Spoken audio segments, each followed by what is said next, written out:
So to back up my claim that we live in this new AI era where someone like me, knowing nothing about code, can build something to my standards sophisticated, I built a SaaS. Now previously and in this same playlist, which I will keep at the end screens for you to check out, I already did 2 videos on the no-code stack that I decided to use for building such a SaaS. And in those 2 videos, I covered how to do the login through Google and through username and password into my SaaS. And I did that end to end, going to Google Console, using all the platforms, connecting everything together until it worked. Now, since then, I kept on building whenever I got the chance between my day job and the other content I was pushing out. And today, I think I built the whole thing complete. So if you stick around, I will show you the SaaS I've built, maybe demo how it works. And then from there, I'll tell you the tools again that I used to build this whole thing, how I put the stack together, high level look into some of the more complex logic into the tool. And if you stick around to the most important part, by the end, I will tell you what I have learned personally doing what I've done, some of the tips and tricks, and more importantly, challenges that comes with trying to build something like this, and maybe some explanation of why I will probably kill this SaaS. And with this, let's get started. Okay, so what you see on the screen is my actual SaaS website, and you can see it is very clean, very simple. I intentionally kept it this way.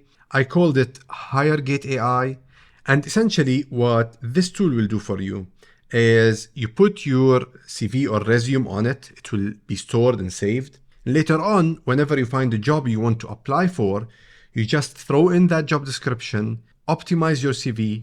Basically, your CV will be modified around that job description to make sure it goes through the ATS. And if you don't know what an ATS is, it's an applicant tracking system. And it's basically the system that pretty much runs all online applications for candidates for any given job. And what those systems do is basically they're having some keywords that the recruiter puts in, and based on the availability of those keywords in your CV will be ranked top to bottom, which in many cases gives the recruiter the wrong candidates, and definitely in many cases, not the best ones. So essentially, in so many cases, me, you, and so many others are prevented of getting a fair chance, and on the other side, the business doesn't get to see the right skill simply because in the middle, there's such a not so smart system running and tracking the applicants and prioritizing them based on simply keywords that I might not mention because I wrote my CV differently, while I have the skill and the talent that probably will provide value more than others that already mentioned that keyword. So it's not necessarily the case, but definitely it's a showstopper for many of us. And what this tool will do, it will go through the job description, understand it, see which is the highest probability of keywords in the job description that might be already in the ATS, and modify your CV to throw in and have those keywords that are high probability to get you through that gatekeeping process, and it will increase your odds that basically the HR or the recruiting person will finally see your CV as one of the shortlisted from hundreds and maybe thousands of applicants. And by the way, this is just a random idea I decided to run with and create the SaaS around because I was discussing with friends and many know about it and many are frustrated by it. And I thought maybe I can find a solution. It's very simple, direct to the point. It's based on text, so large language models definitely ace that area. So I thought, why not build it? And I'm going to show it to you, and then we'll go to the other parts of my SaaS. Okay, so I say here, unleash your potential. Don't let hiring systems ruin your chances, outsmart them. And then you can start a free trial. Basically, I'm giving away 2 credits per account. And beyond that, well, you need to buy some credits. And I made it a credit system because most people will not subscribe to such a service. They probably will buy credits until they find a job and they will never use it until they need it again. So you click here and here you can sign up. There's the normal sign up and the Google sign up.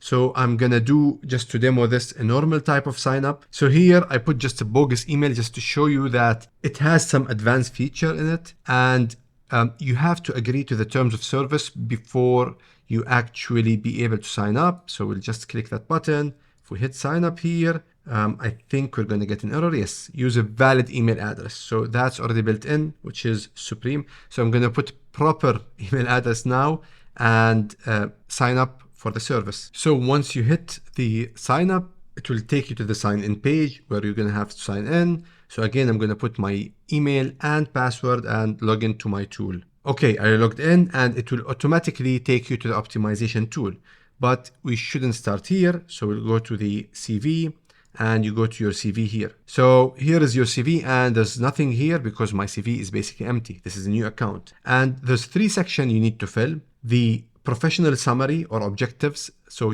that's usually the first part of any resume or CV, and then the work experience and the skills and everything else that you might have in your CV. So what I'm going to do, I'm going to copy paste my actual CV here and I'm going to save it. So let me do that in a second and we'll carry on. Okay, so I have added the objectives, the work experience and everything else, including my education, some certification information and some small details I added at the end of my CV.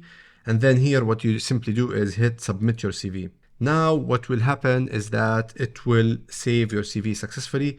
This is just something from the Webflow standard way of dealing with a successful request. I can remove it and I'll do it later. So it's good that I've seen this during testing. But now my CV is submitted and it's saved. If I navigate back to my CV here, it will pull all the information again. So you can see I have it always here if I need to. Now, let's go to the optimization tool. Now, before we do that, I want to show you the profile because the profile will show the credit that I have. So I'll go to my profile and here is basically an area where I can change my name, change my email. When I signed up, I didn't tick the consent to receiving marketing emails. I can change that here. And then I can delete my account. And then whatever purchase I do of credits, it will show in this list. There's none here now. And then the number of credits I have is 2. So this is what comes with the standard account when you set it up. The optimization tool, which is the most important part, is here. So let me grab from LinkedIn a job description that I'll paste here and then I'll run it. Okay, so I picked up a random job. It was a head of procurement. I'm currently a procurement director for Middle East and Africa for my employer. And this is seemingly something higher up and something I might apply for. So what I will do simply is I'm going to paste the job description here and then I can submit it to get the optimized CV. Now, notice this here that I put, and again, this is like an MVP kind of thing. I didn't want to complicate it, but I wanted just to focus on the core functionalities. So here, just I'm saying when clicking submit your JD, wait for a little while magic happens, do not leave the page. So there's a heavy stack of logic behind this button and the process of clicking it. So it takes time. I can put some loaders on the screen. I didn't want to go through the headache for this kind of SaaS demo I'm doing and the SaaS small project that probably will not long live also. So let me just hit submit the job description and let's see what we get back. So anytime now, it will pop up on the screen, the new CV that is optimized, and we can simply copy and paste back into our CV the results. So here you have it, folks. You can see optimize your CV, the same page, but the field has changed and you have everything redesigned. So this is the professional summary redesigned, the work experience redesigned. And here note that the work experience is the same. What this tool will do, it will play with the wording of some parts of your work experience just to inject those keywords that it believes those are highest probability are placed into that ATS system that could either let you go or block your CV. So this is what it did there, and something around skills based on what I fed it, and then some tips, which I think is helpful. So design and formatting, keyword optimization, quantify achievement, professional summary placement, and that's it. And then you get the current credit, which is 1 because we already used 1. Now, the good thing about it, let me show you something here. If I go back to the optimization tool, I made it a little bit smarter than an MVP, but it's worthwhile to show you. if I put exactly the same job description, because I was worried that people might not read this and keep clicking. If I click this again, it will not incur you a credit. It will actually just give you the outcome without going through the credit and expensing one credit from the account. So I click this here, again generated, and you can see here credit is number one. So it's a one credit, so it didn't get affected. So this is pretty much it, the tool. Now, as I showed you, there's a profile, you can do lots of sort of thing, and there's the pricing. So this is live now, and if I click buy and I actually put my credit card information and do the purchase, it will be taken out of my credit card. This is all using Stripe APIs. I kept it very simple. You either buy 20 credits for $4.99 or 50 credits for $11.99. For example, let's do this. You click buy, and that will take you here, which is basically a Stripe payment link. You can see 20 credits, $4.99.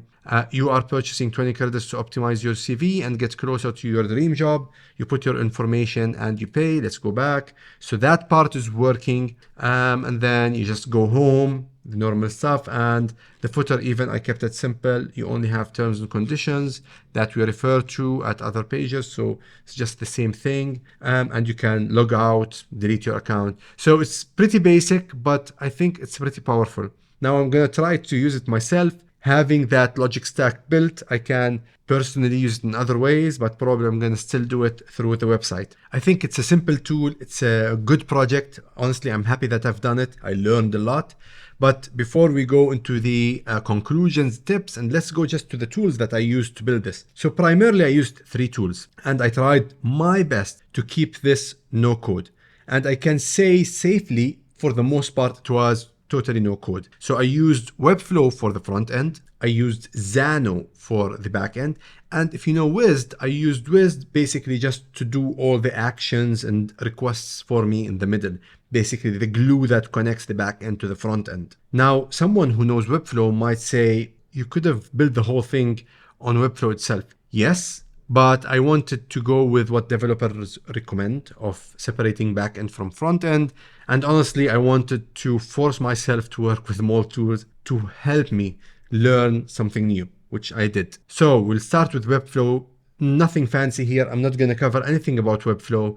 It is just the front end. I got myself a template, and everything else I was doing, it was either on Wized or Xano. This was just the text, the graphics, small things I had to change.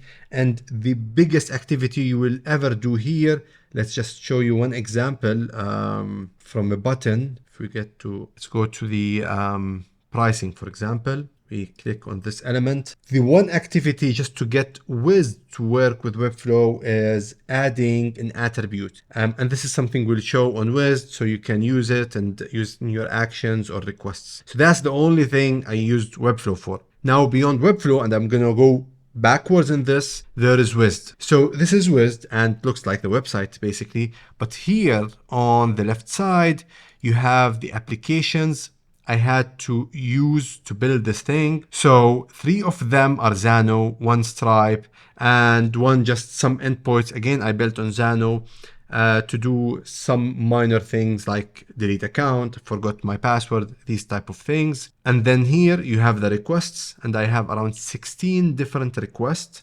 So each request is a different API call basically and fundamentally, and you can organize them in folders. And it is for the most part a no code process. So you can see it's just selecting some things, the element. This part here, it's just the endpoint for the application that I added, something that you will grasp quickly.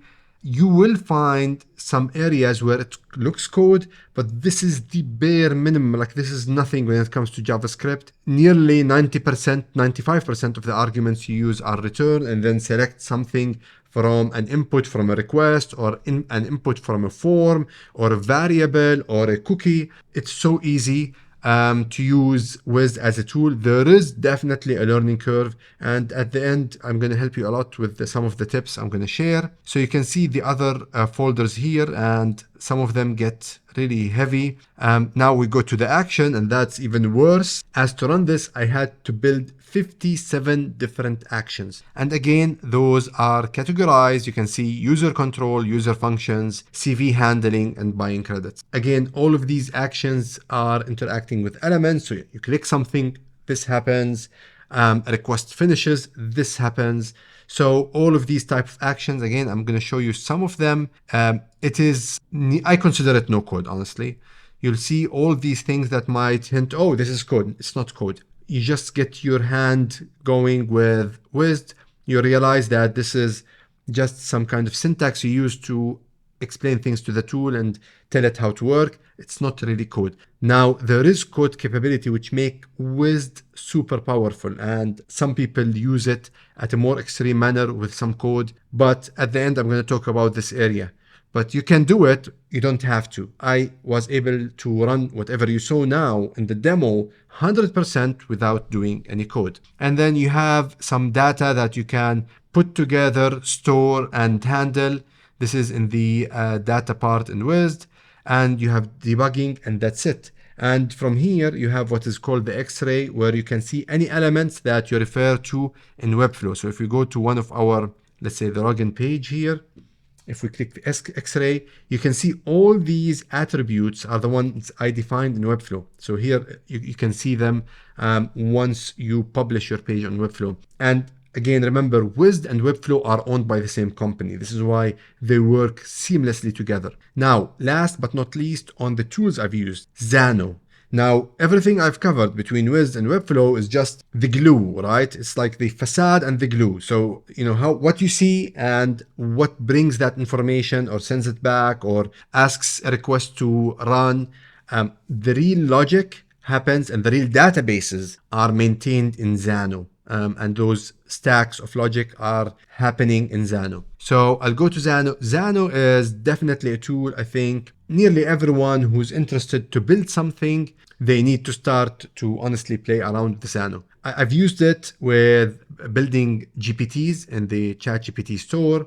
I use it to build in functions into some of my OpenAI assistants. It is super powerful. You can build your own endpoint, no code. But if you commit time to Xano, you're going to start building functions, complex ones, in no time. But you need to dedicate some time and effort around it. So fundamentally, there are two main things to look at, understand in Xano. There's the APIs. So all of these are the endpoints you built. Some of them are built in and provided for you by Xano, like the Google authentication, the Stripe checkout, and some you can build for yourself. So for example, CV handling is something I built on my own. So if you go in, you're going to find all these endpoints that I've built myself. You get the hang of it with time, and it's not that long of a time to get you to learn this tool. And the other thing is the database. It's where you maintain everything. And basically the logic, the endpoint will work with the database. Either you're pulling information, finding information, updating information, or creating new records, maybe deleting some records as well. So you can see here for my website, I needed a contact form. So this is if you want to contact me through the website, there's a contact form. This is the session database, which handles everything around Stripe and Stripe payment. So if you click that button that I showed you, there's a session that will initiate. If you complete that session and it's successful, I get information back from Stripe. It goes back into this database and it records what credit you bought, how much you paid, was it successful or not, so I can update your account. This is the user database. Then this is the CV database, which has your CV that you submit at the beginning. And lastly, the user CV optimized. This is basically a database that collects the optimizations that you do to the job descriptions that you submit. Now, I put this here in case in the future I wanted to give users the ability to go back and see the previously optimized job description. And also, it might help in the future having such data to make my AI better and feed it some more information. And based on feedback from the users themselves, maybe it will be much smarter having some fine tuning based on the real data. So this is pretty much it in Xano. My intention today is not to dig deep in these tools, maybe give you a little bit of inspiration that is doable. I'm a no-coder, but also give you, more importantly, some tips and conclusions I arrived to that might help you as well if you're thinking or already started working on something like this. Now let's go to the important part. What have I learned from doing this whole project? Number one, if I set my mind to it, I can do it. I've always thought of building a SaaS something someone like me will never ever do. Well, today, at least for me, I know that's not true. And if in the future I have a similarly good idea that I'm more serious about, I want to build it to the next level, probably at least I understand how these systems operate, even at a high level. So even if I decide to go with a developer, I know how to talk to these developers. I understand what in general it means to have a back-end, front-end, why it's better to have a back-end separated. Even I know about some of the options out there when it comes to code, although I didn't code it. But when you embark on a journey to build something like that, even with no code tools, you're gonna hit those like nuggets, golden nuggets along the way, where you learn something here and there. And by the end of it, you talk to someone who might be a developer, and you'll be surprised by the reaction. And I myself talked to a couple of them, and they told me, Samer, like with that basic knowledge, you can say you have that basic ability to call yourself a developer. I know I'm not. I'm happy to hear that because it just signifies the learning that I gained by doing and by building something. Now, other than the self-confidence I gained, the other thing I understand today that at least where we're at today, the only use for those no-code tools is to build an MVP or a minimum viable product. Basically, something simple, quick to test the market, see if there's viability to the idea that you have. And then based on that, you either decide to kill it or you decide to actually invest more in it and do it properly with a full front end, back end code stack and doing it the better way. And why do I say it's a better way? As you build these things, you're gonna, number one, gain tool specific knowledge. So your knowledge, your abilities are linked to these tools. So tomorrow, if I get off this for a year and Xano decides to change how it works, or maybe stops being there out there, the same goes for Wized. My knowledge is absolute. Now, when it comes to coding, I think it's still probable for such a scenario to happen, but that probability is much thinner. Also, there is big limitations when dealing with these tools. So when you want to modify certain aspects of the tool or the SaaS that you're building, or whatever it may be, you will see and feel those limits. And those limitations are not there when you are coding that project. So if you're serious about it, if you think the idea has merit, definitely, at least today, do not go into the no-code arena. I know this might hurt the channel because I always say you can do a lot no code, and I still stand behind that. And I believe there's a funny irony in the no code world that I'm going into. The more you progress in there, you're going to develop little code kind of knowledge. And I find myself today having some applications loaded or deployed to Azure with endpoints that I call and use in my automation. So you'll have to get your hands dirty, even at small things, just to understand how things work. And especially today with AI models like Claude Sonnet 3.5 and maybe Opus 3.5 coming out soon, I think even someone like me and you can code completely the tool that I created, purely code, just by working with AI.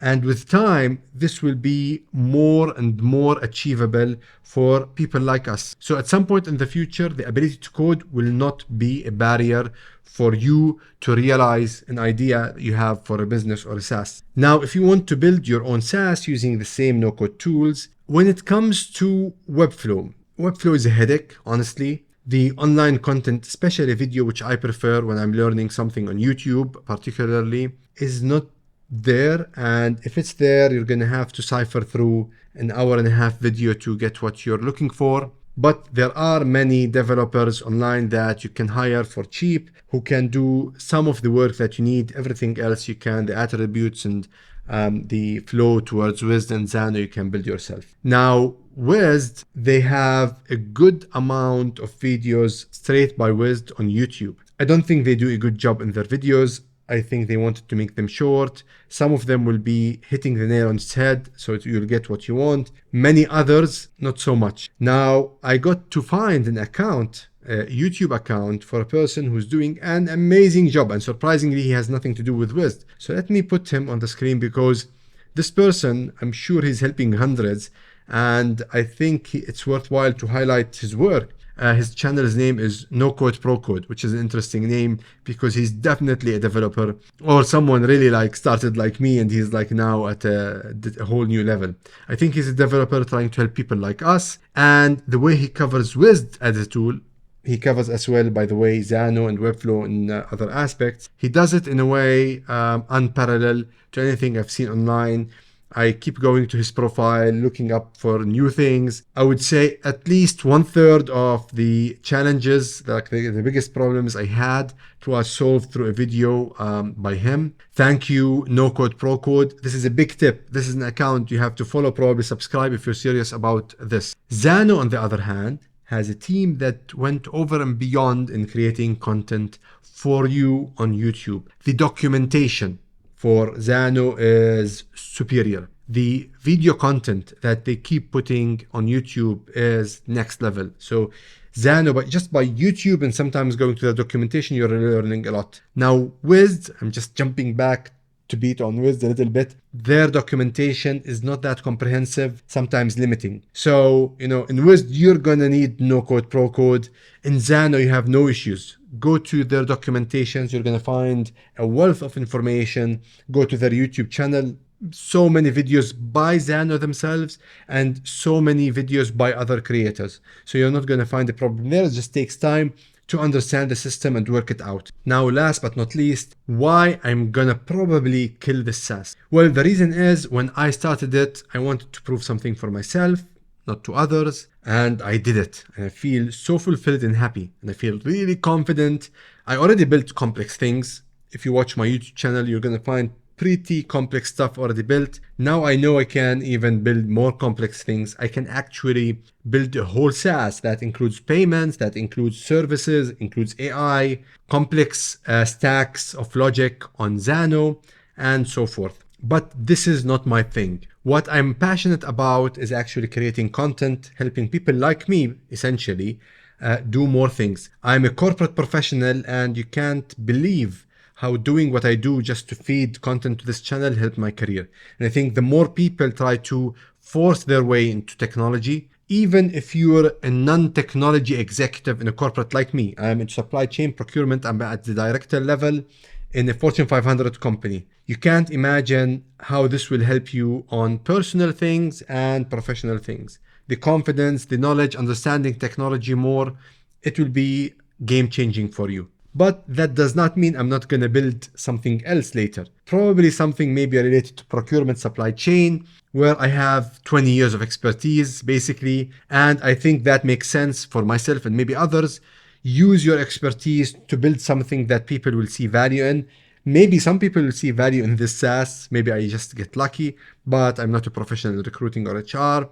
So I'm gonna probably put it out there for some time, just again, to feed my ego. I'm not an ego person, but I built something like that. I want to feel happy about it. But at some time, I'm gonna unplug it and carry on the next project, but mostly focus on my actual full-time job career and then the content that I deliver into this channel. I know this was too much to put together in one video. I just wanted to showcase the SaaS. Hopefully I gave you the push to think about, consider creating something to learn, and that you can do it if you set your mind to it. And just maybe someone will benefit from the flow of things, the logic in deciding on the tools, and what I recommend in terms of MVP versus long-term kind of solution for these ideas and tools and services through SaaS. And if you have any questions, if you want me to cover any of these things in details, like some specific stack of my SaaS logic in Xano or Wized, please leave a comment in the comment section. I'll be more than happy to do that. Usually people get bored. Honestly, you have people like No-Code Pro Code who does it 10 times better than me. So I will only do it if someone asks for it. And other than that, thank you for sticking in. Thank you for watching. Do not forget to subscribe, share, like, hit that ring icon. And with this, thank you and goodbye.